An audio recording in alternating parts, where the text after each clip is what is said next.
Danas spremamo hrenovke sa špagetama. Za ovo jelo potrebni su nam sljedeći sastojci: 2 veće hrenovke, špagete, origano, kečap, 2 male kašike soli i malo ulja. Malo veće hrenovke isiječemo na iste komade.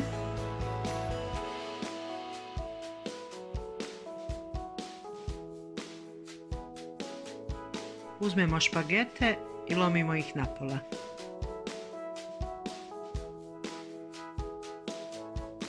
Uzimamo špagetu i provlačimo kroz hrenovku. Tako provučemo 5-6 špageta kroz jedan komad hrenovke.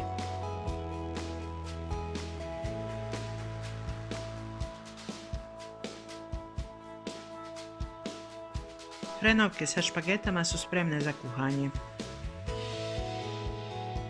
Za ovo jelo nam je potrebna jedna dublja posuda sa vodom u koju ćemo dodati so i malo ulja.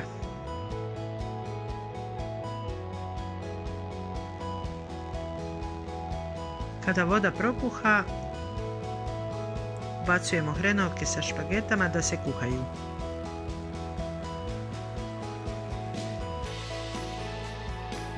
Kuhati uz povremeno miješanje.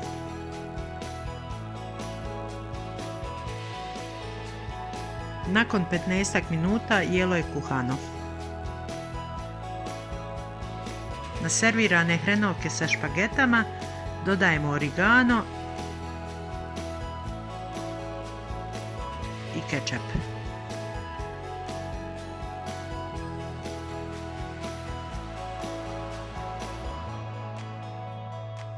Ručak je gotov, neobična kombinacija sa poznatim namirnicama. Voli vas vaša Dina.